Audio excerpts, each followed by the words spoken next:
Mateus, capítulo 6, é uma das partes mais lidas do Sermão do Monte. Muitos conhecem as palavras de Jesus sobre o jejum, a oração e os tesouros no céu. Mas poucos percebem o que está escondido ali, algo que pode mudar radicalmente sua vida espiritual. A maioria imagina que este capítulo é apenas uma coletânea de regras morais, um manual de como orar, jejuar ou lidar com o dinheiro. Mas Jesus não estava apenas dando instruções. Ele estava revelando uma estratégia espiritual, um segredo de guerra contra o ego, contra a hipocrisia, contra o mundo visível. E quem não entende isso, vive uma fé superficial. A verdade é dura. Boa parte do que chamamos de vida cristã hoje é só performance. Orações feitas para impressionar, ofertas feitas para ganhar elogios, jejuns transformados em marketing espiritual. Jesus sabia que isso aconteceria. E é por isso que ele deixou esse segredo registrado em Mateus 6, para nos alertar, para nos chamar de volta ao lugar onde Deus realmente se revela, o secreto. Neste vídeo, você vai entender por que Jesus insistiu tanto no quarto secreto, no Pai que vê em oculto e no tesouro escondido no céu. Vamos revelar as camadas profundas por trás de cada ensinamento desse capítulo e como isso se conecta diretamente com o que está matando a fé de muitos hoje. Ao final, você verá com clareza: a guerra espiritual mais intensa é travada dentro de você. Se você sente que sua fé esfriou, que sua vida espiritual virou rotina, ou que você caiu na armadilha da aparência, este vídeo é um chamado de volta ao centro, ao coração, à essência. Jesus está dizendo algo urgente em Mateus 6, e você precisa ouvir até o fim. Se você quer ter acesso ao e-book dos conteúdos da Escola do Príncipe, ele está disponível na descrição do vídeo com valor promocional para os inscritos. Insira o cupom Escola do Príncipe e ganhe 10% de desconto. Jesus não começou Mateus 6 com promessas nem com bênçãos. Ele começou com uma advertência: guardai-vos de fazer a vossa justiça diante dos homens, com o fim de serdes vistos por eles. Essa é a linha de batalha. Aqui não se trata apenas de boas ações. Trata-se de intenção, de motivação, de onde o seu coração repousa quando serve a Deus. A guerra espiritual não começa no púlpito, nem no culto de libertação. Começa no oculto, no invisível, onde ninguém vê.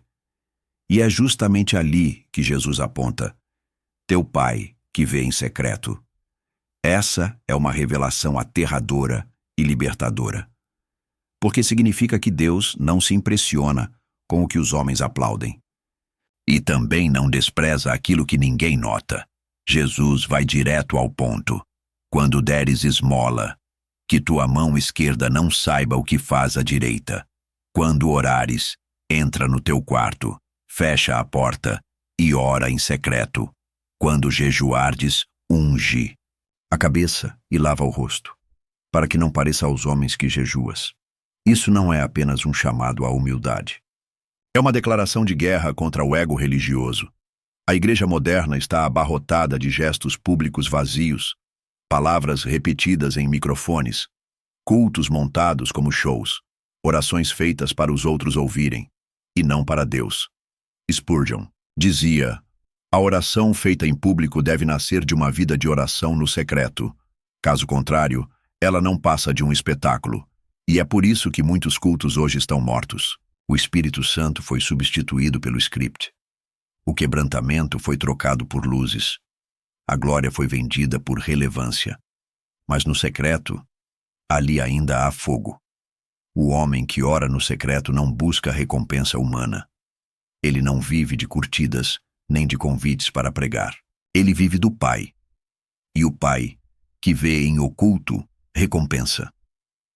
Essa recompensa não é um carro novo, nem seguidores nas redes sociais. A recompensa é o próprio Deus. Sua presença, sua voz, sua correção, sua intimidade. E é isso que o inferno mais teme. Porque o homem que encontra Deus no secreto não se curva aos aplausos. Ele não precisa de palco. Ele é perigoso, porque conhece a presença. E quem conhece a presença nunca mais se vende por performance. O quarto secreto não é apenas um local. É um estado espiritual. É o lugar onde o ego morre, onde a máscara cai, onde a alma sangra e onde o espírito cura. É o altar verdadeiro. Sem plateia, sem microfone, sem filtros.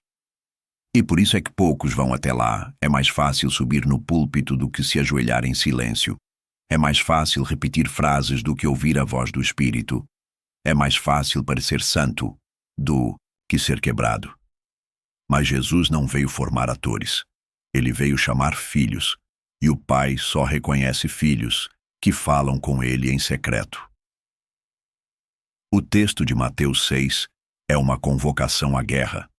Uma guerra onde a sua alma é o campo de batalha, onde o seu orgulho precisa morrer, onde as suas intenções são reveladas. E só há um lugar onde isso acontece, onde ninguém vê, onde só o Pai vê. Se você quer ser cheio do Espírito, precisa antes esvaziar-se de si. Se quer ser guiado por Deus, precisa silenciar as vozes do mundo. Se quer ver o céu se mover, precisa primeiro fechar a porta e dobrar os joelhos. Essa é a porta que Jesus escancarou em Mateus 6. E poucos têm coragem de passar por ela. Jesus não apenas nos ensinou a orar. Ele nos ensinou como não orar. Isso diz tudo. Em Mateus 6, ele começa com uma proibição. E orando, não useis de vãs repetições como os gentios, que pensam que por muito falarem serão ouvidos. O céu não se move por frases bonitas, nem por palavras altas, nem por teologia complexa. O céu se move quando um coração quebrado sussurra a verdade.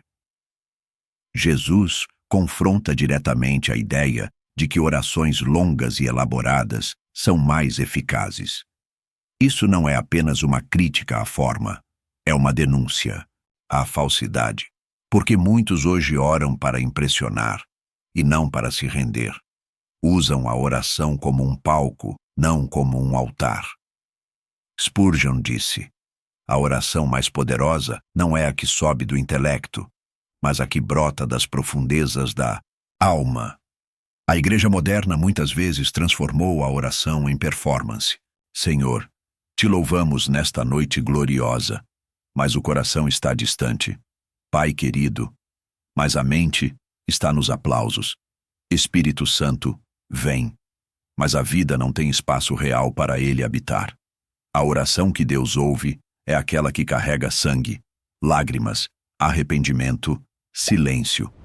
É aquela em que a alma se despe diante do trono. É aquela que não tem maquiagem nem roteiro. É por isso que Jesus ensina: mas tu, quando orares, entra no teu quarto e, fechando a porta, ora a teu Pai que vê em secreto. Repare, ele não está preocupado com a eloquência.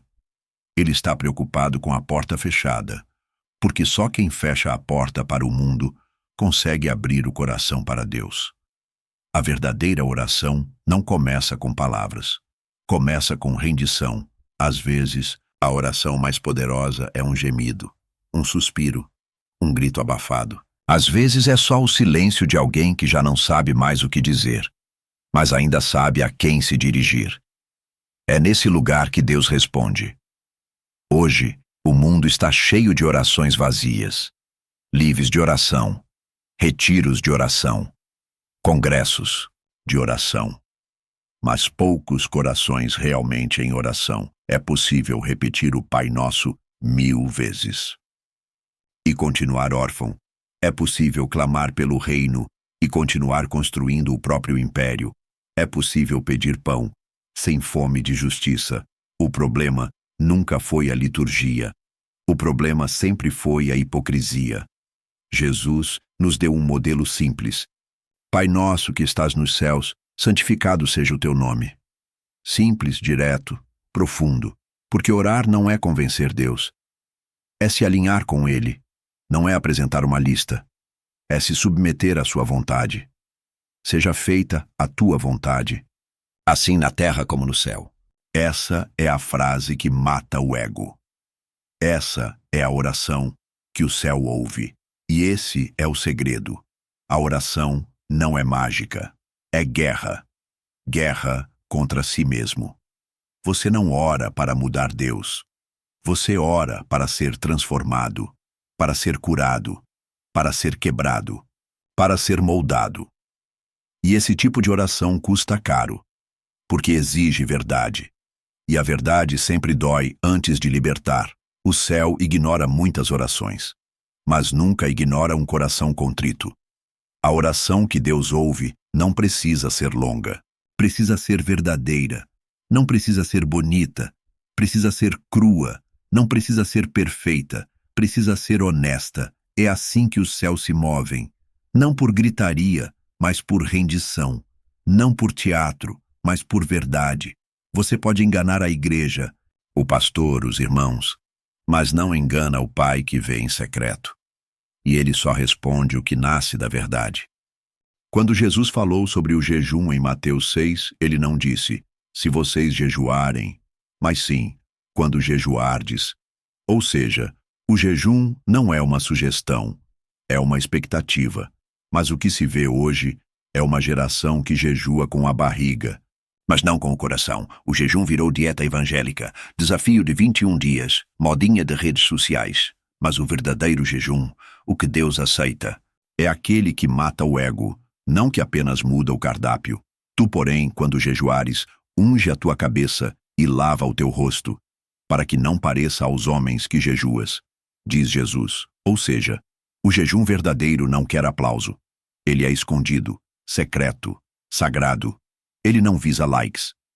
Visa morte interior. O objetivo do jejum não é demonstrar força, é declarar fraqueza.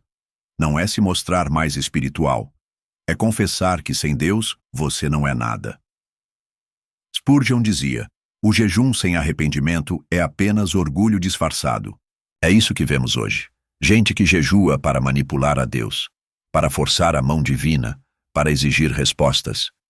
Mas Deus não é movido por sacrifícios vazios. Ele é tocado por corações rendidos. O verdadeiro jejum é silêncio interior. É quando você abre mão daquilo que alimenta a carne, para ouvir o que o Espírito quer dizer. É quando o prato fica vazio e a alma finalmente grita. É quando o corpo sente fome. E você percebe que o verdadeiro pão não está na cozinha, mas na presença. É fácil jejuar de comida. Difícil é jejuar de orgulho. É fácil jejuar de doces. Difícil é jejuar da vaidade, da autodefesa, da necessidade, de controle. O jejum que o céu aceita é o que nos leva à cruz, não ao espelho. É aquele em que o velho homem morre um pouco mais. E o novo homem, feito à imagem de Cristo, começa a respirar. Muitos querem o poder do Espírito, mas não suportam o processo da cruz. Querem unção sem rendição. Querem autoridade sem submissão. Querem pular etapas, ignorar a fornalha e ainda, assim sair perfumados. Mas a matemática de Deus é clara. Menos carne, mais espírito. Menos ego, mais revelação. Menos você, mais dele. Isaías 58. Ecoa esse grito de Deus ao povo que jejuava da boca para fora.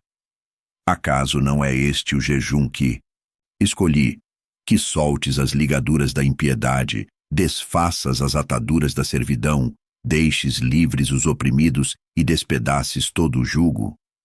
Jejum verdadeiro muda caráter, não só aparência. Ele te tira do centro, te cala na discussão, te dobra no orgulho, te desarma na justiça própria. É por isso que o jejum quase sumiu das igrejas, porque ele incomoda, porque ele denuncia, porque ele tira o crente da zona de conforto e o leva para o deserto onde o eu precisa ser confrontado.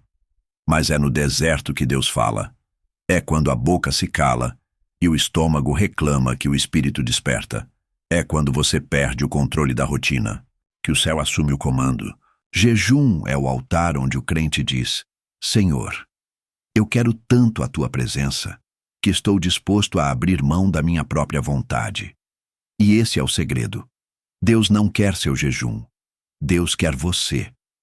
O jejum é só o caminho para que você finalmente se enxergue e o veja. Porque onde estiver o vosso tesouro, aí estará também o vosso coração. Essas palavras de Jesus em Mateus 6:21 não são poesia, são raio-x. Elas não apenas descrevem, diagnosticam. O coração humano sempre se inclina para o que valoriza. O que mais amamos, mais nos governa. Quer descobrir quem é o seu Deus? Siga o caminho do seu tesouro. Spurgeon dizia: o coração do homem é como uma bússola.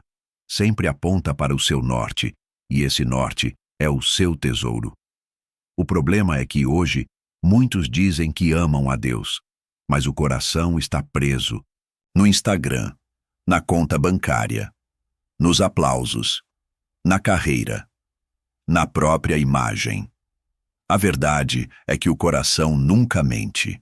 Ele se ajoelha diante do que mais teme perder. Jesus não está falando apenas de dinheiro. Ele está falando de valores internos, de onde repousa o centro da nossa confiança. Porque o que você mais protege, o que você mais teme perder, o que mais ocupa a sua mente, esse é o seu tesouro. E aqui está a tragédia da fé moderna. Cristãos que dizem seguir a Jesus, mas vivem em função de tesouros que ele mesmo jamais buscaria. Tesouro não é só o que está no cofre. Tesouro é o que está no altar. E o que vemos hoje são altares cheios de ouro, mas vazios de Deus, crentes com carreiras bem-sucedidas e almas falidas, ministérios famosos, mas sem oração, cultos lotados e corações ausentes.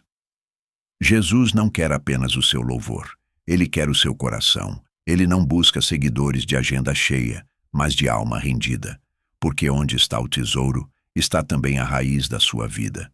Você quer saber se o seu tesouro está no céu?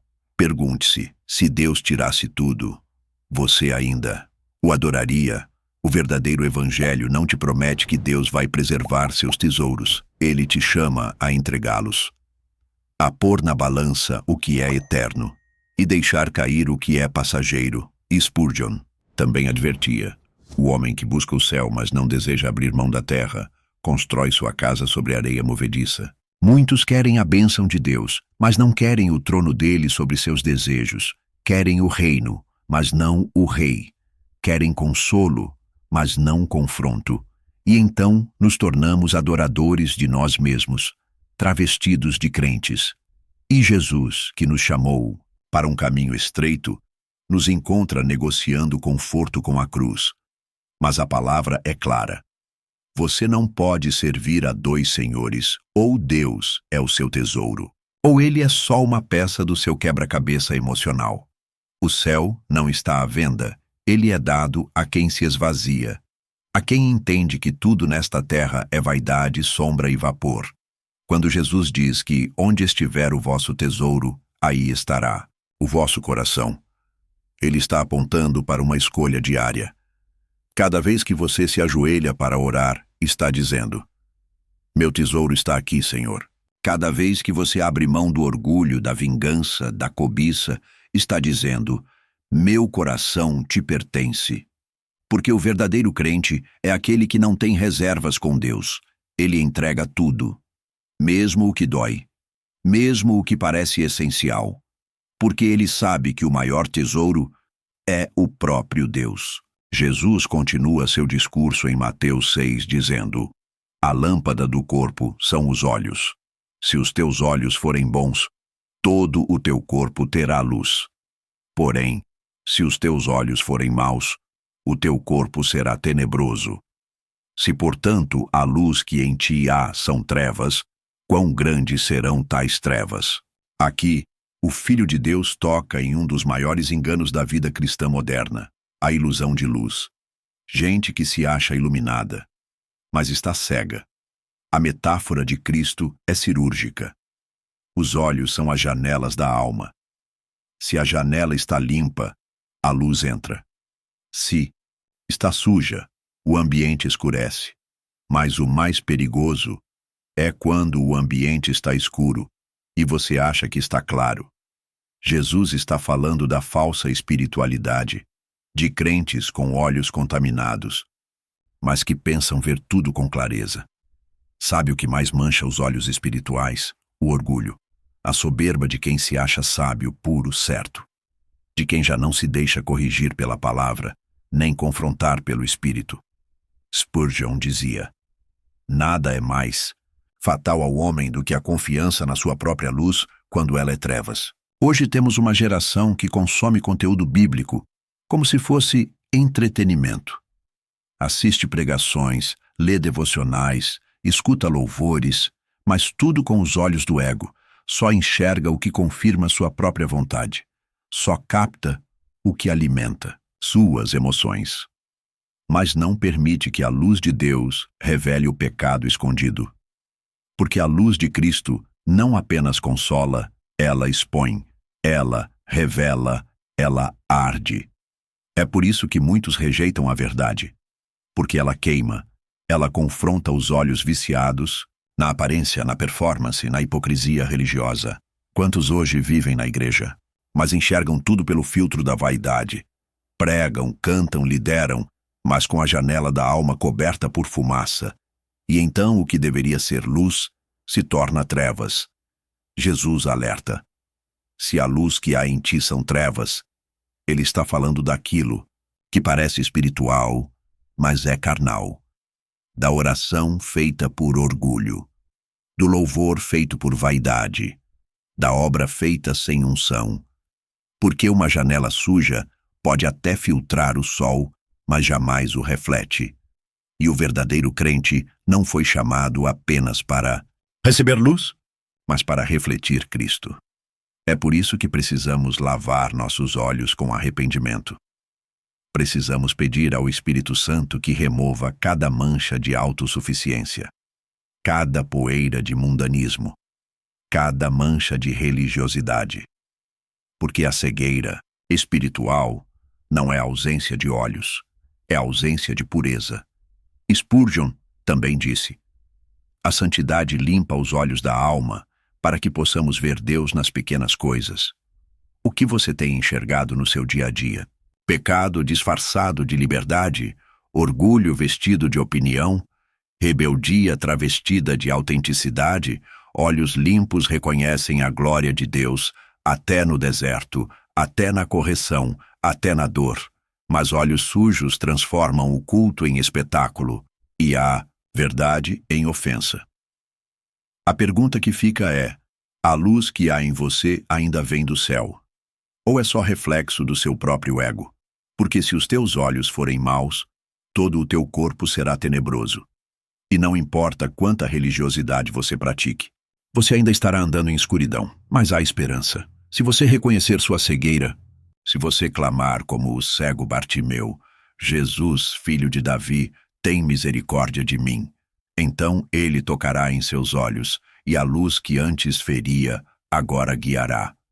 A luz de Cristo não é decorativa, ela é transformadora, e só quem permite que ela queime o que está oculto verá o céu dentro da alma.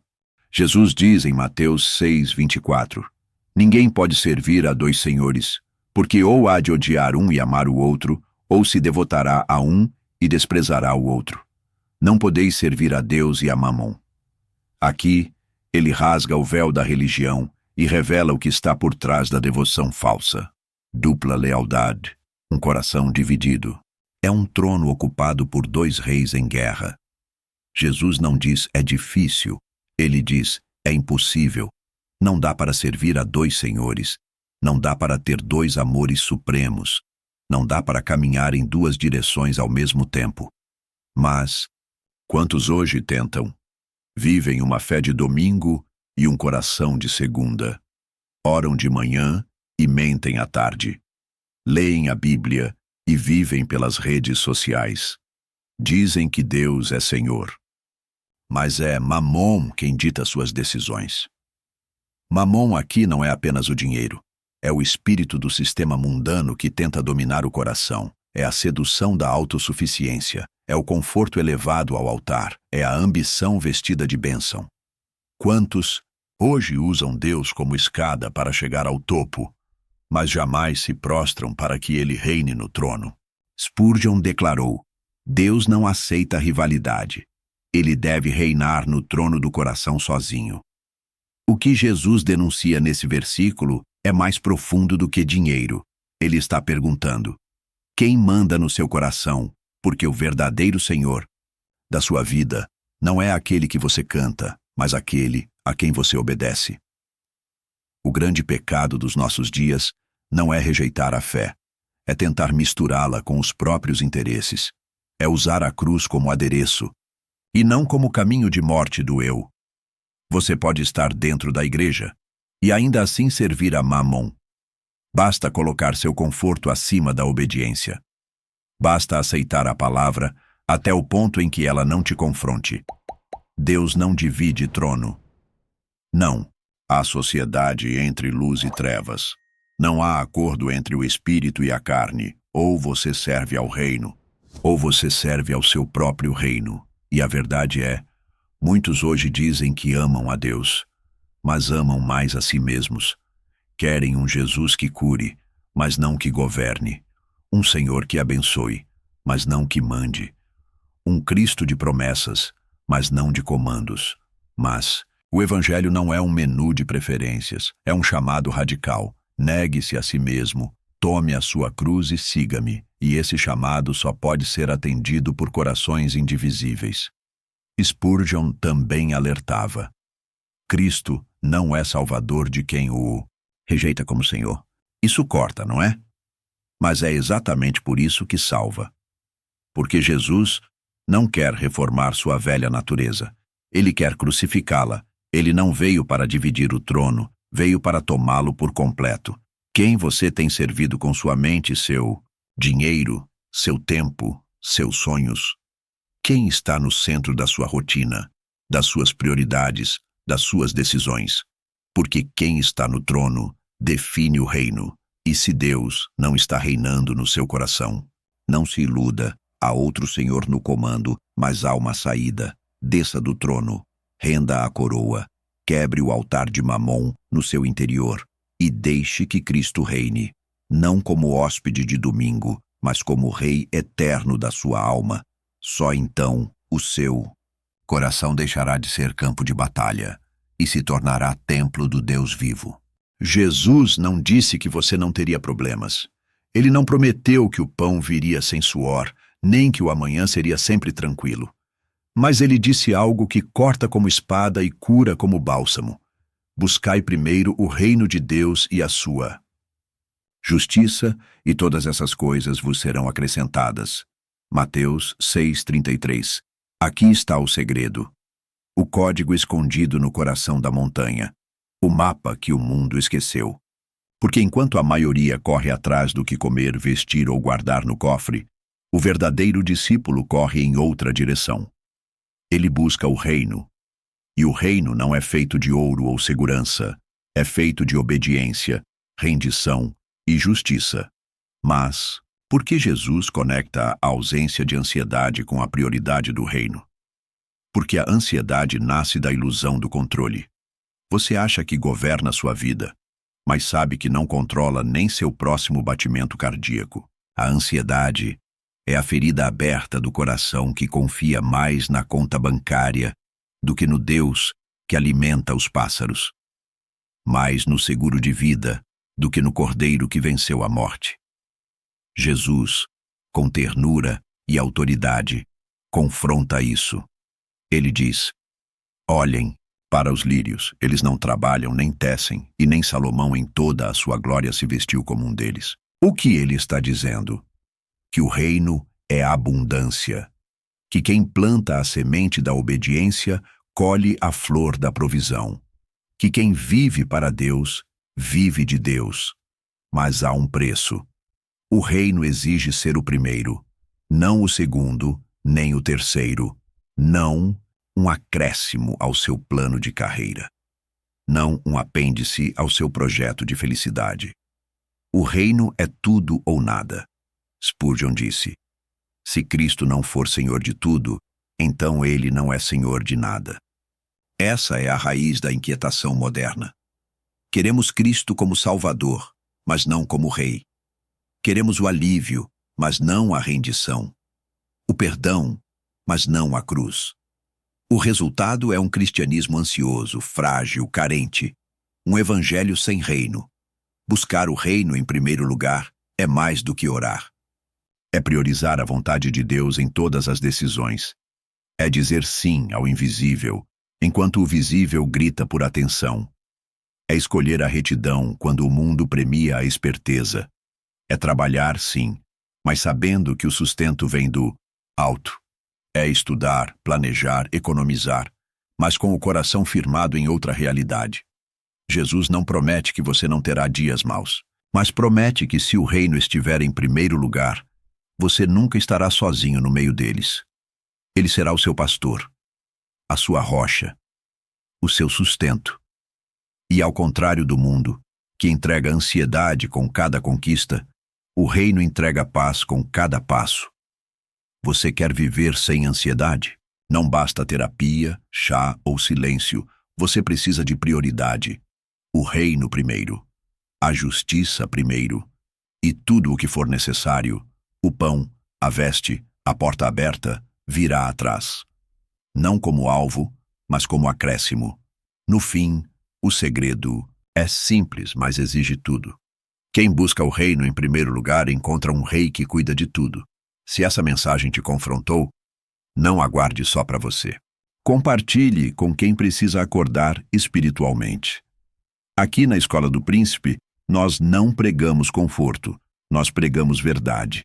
E se você deseja se aprofundar ainda mais nos ensinamentos que transformam vidas, acesse o link na descrição e conheça o nosso e-book exclusivo com os sermões mais impactantes da Escola do Príncipe.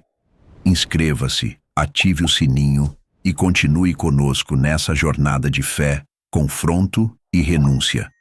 Porque nesta escola, não formamos religiosos, formamos guerreiros do reino.